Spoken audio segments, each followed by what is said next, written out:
Good morning students.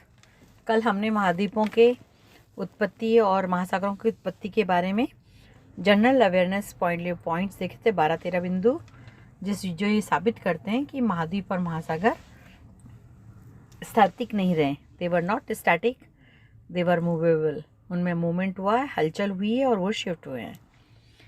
पर बच्चों, महाद्वीप और महासागरों की उत्पत्ति के संबंध में दो विचारधाराएं प्रमुख रूप से प्रसिद्ध हैं। पहली है रूढ़िवादी विचारधारा, ऑर्थोडॉक्स व्यूज, जिसमें ये कहा है कि कोई प्रवाह नहीं हुआ है, केवल पृथ्वी के ताप खोने से संकुचन हुआ है और महाद्वीप और महासागरों की उत्पत्ति हुई है। यानी एज यू नो कि जो पृथ्वी है वो सूर्य से उत्पन्न हुई है और सूर्य एक आग का गोला थी, इसलिए उसके जितने भी हिस्से टूटे वो सब आग के गोले थे प्रारंभ में, और उससे धीरे धीरे करके वो ठंडे होने प्रारंभ हुए। उनमें प्रॉपर्टी जमी, इसमें हज़ारों लाखों साल वर्ष लगे और इस प्रकार से ताप पृथ्वी के जो गोले थे, जो सूर्य से टूटे हुए गोले आकाशीय पिंड के रूप में, वो ठंडे होने प्रारंभ हुए। और ठंडे प्रारंभ हुए तो कई हज़ारों करोड़ों सालों के बाद हमारी पृथ्वी भी ठंडी होनी प्रारंभ हुई और उसमें संकुचन हुआ। मतलब जो गैसियस पार्ट होता है, जो गैसों से बना हुआ भाग होता है या ज्वलनशील लहरें लपटें जिसमें निकली होती हैं, उसका घनत्व कम होता है। डायमीटर ज़्यादा हो सकता है पर घनत्व बहुत कम होता है। तो वो संकुचन के कारण महासागर जो है, ताप का संकुचन के कारण महासागर और महाद्वीपों का निर्माण हुआ है। इसमें आपके Lapworth, Love, James Jeans, Daly, Jeffreys और गैगरी, ये ज्योग्राफी के विद्वान रहे, साइंटिफिक लोग रहे, विद्वान। इन्होंने संकुचन की विचारधारा को बल दिया कि इस प्रकार से महाद्वीप और महासागर बने। ये चैप्टर मैंने आपको बता दिया था, जो सारी थियरीज बता दी थी इसमें, लेपवर्थ थियरी और आपके जो ये जेम्स जीन्स का ऑटो श्मिट का सिद्धांत और बिग बैंग थियरी पर वो लेक्चर्स आपके डिलीट हो गए, है ना। तो मैंने कहा था आप पढ़ लीजिएगा। तो रूढ़ि विचारधारा में ये हुआ बच्चों। दूसरा है महाद्वीपीय विस्थापन संबंधी विचारधारा, जिसको हम ड्रिफ्ट व्यूज बोलते हैं या ड्रिफ्ट थियरीज बोलते हैं। ड्रिफ्ट की स्पेलिंग DRIFTING है ना। इन्होंने कहा कि पहले तो इन्होंने माना केवल महाद्वीप ही सकते थे, परंतु जो खिसकाव वर्तमान समय में है वो है प्लेट विवर्तनिक हलचलों वाला। और प्लेट विवर्तनिक हलचलों ने ये बात पुष्ट कर दी है कि ये महाद्वीप खिसके हैं। महाद्वीप खिसके तो उत्पत्ति हुई है। इसमें बच्चों बहुत सारे मत हैं। आरंभिक मत है महासागरों महाद्वीपों के खिसकने में, विस्थापन में भी बेसिकली 3 व्यूज़ हैं। ठीक है, उन 3 व्यूज़ में देखिए, पहला है आरंभिक मत, दूसरा है संकुचन पर आधारित, कॉन्ट्रैक्शन बेसिस पे महाद्वीप खिसके, जिसमें आपका आता है लॉर्ड कैल्विन का मत आता है। वृहद समवलों पर आधारित लेपवर्थ और लव के 4 आते हैं। डेली का महाद्वीपीय स्खलन सिद्धांत, sliding theory of daily. Gregory का स्थल सेतु सिद्धांत यानी ब्रिजिंग का। तो बच्चों ये सब आउटडेटेड हो गए, ये आपके कोर्स में नहीं है, पर ये सिर्फ आपको नॉलेज से पता करना है। अब विस्थापन सिद्धांत में बच्चों आज के संदर्भ में हम सबसे पहले पढ़ते हैं अल्फ्रेड वैगनर, अल्फ्रेड वैगनर को। पर बच्चों महाद्वीपीय विस्थापन सिद्धांत में सबसे पहली बात जो स्थापन का जो नाम लिया था, उनका नाम है स्नाइडर, जो जोग्राफर साइंटिस्ट हुए।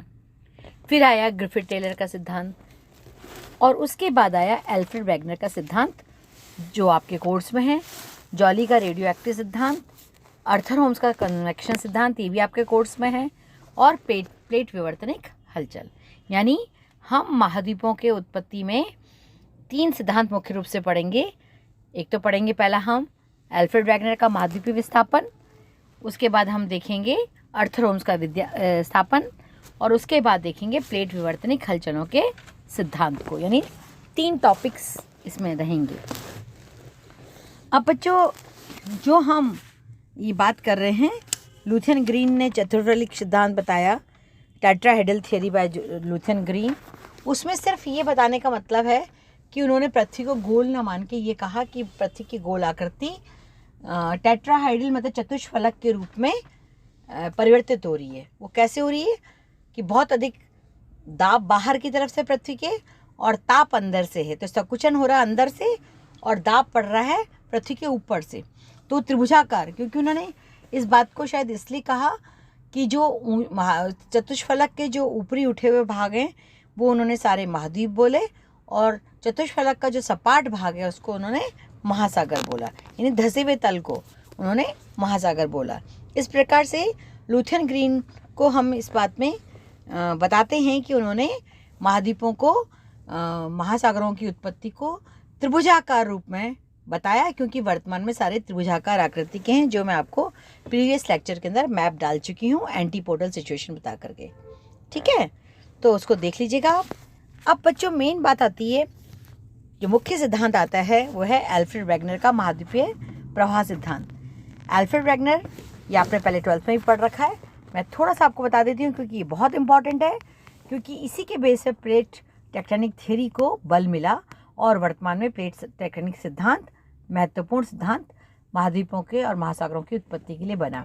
यदि छोटा सा एक ऑब्जेक्टिव क्वेश्चन आता है कि महाद्वीपीय प्रवाह सिद्धांत का वर्तमान संदर्भ में क्या महत्व है, तो आंसर होगा महाद्वीपीय प्रवाह सिद्धांत ही वो सिद्धांत है जिसने वर्तमान में प्लेट टेक्टोनिक थ्योरी को जन्म दिया, एक तरह में मतलब उसमें सहायता करी। Origin of the plate tectonic theory due to continental drift theory by Wagner.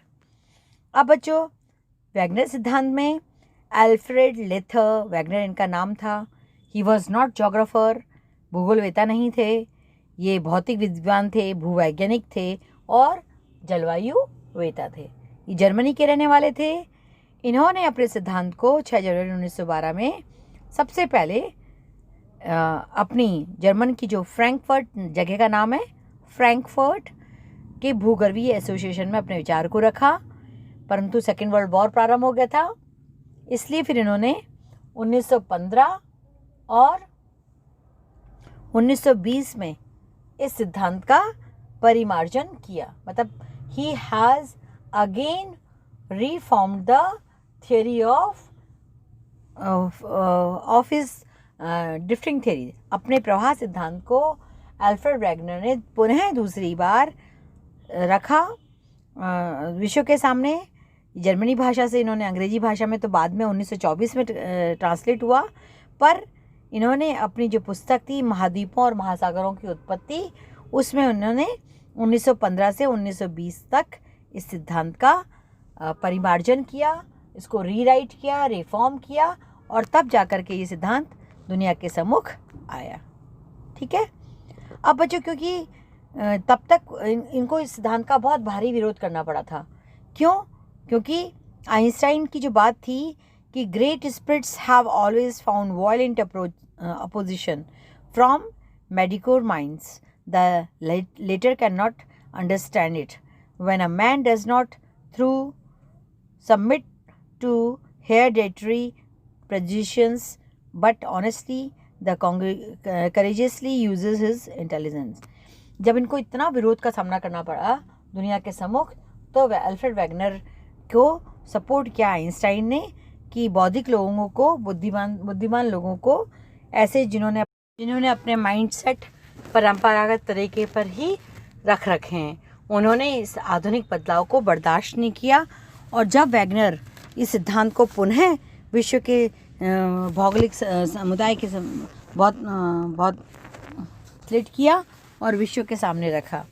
ठीक है। इस प्रकार से वर्तमान समय में जो ब्रिटिश भूगोलवेता हैं और अमेरिकन भूगोलवेता हैं, उन्होंने वैगनर की थ्योरी सिद्धांत को किस भूगोलवेताओं ने स्वीकार नहीं किया।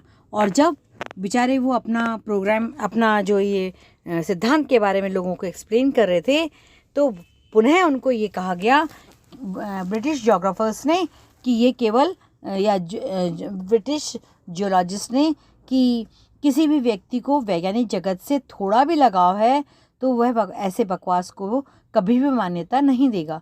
इतने विरोध के बाद भी वैगनर ने जलवायु संबंधी परिवर्तनों को अपनी व्याख्या का मुख्य आधार बनाया और ये कहा कि वर्तमान में जहाँ आर्कटिक महाद्वीप हैं वहाँ पर वर्तमान में खुदाई के दौरान कोयला प्राप्त हुआ है या ब्रिटेन में कोयला प्राप्त हुआ है। इसका मतलब क्या हुआ कि ये सारे जो शीतोष्णकटिबंधीय क्षेत्र हैं पूर्व में सब ये उष्णकटिबंधीय क्षेत्र थे।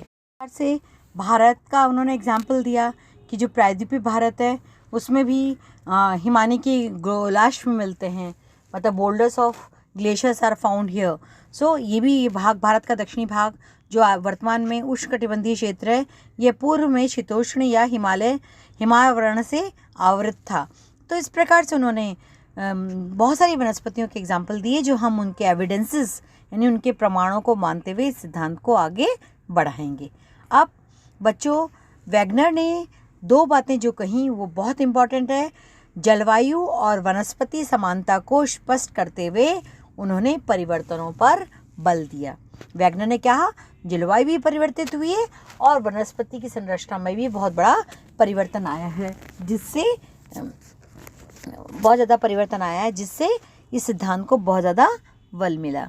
तो वैगनर के सिद्धांतों में जलवायु कटिबंधों या जलवायु खंडों का महत्व रहा है और वनस्पति जीव जंतुओं का महत्व रहा है, जिस प्रमाण के आधार पर उन्होंने विश्व की महाद्वीप महासागरों की विस्थापन या फिसलन या विस्थापन को बल देते हुए अपने सिद्धांत को एक्सप्लेन किया।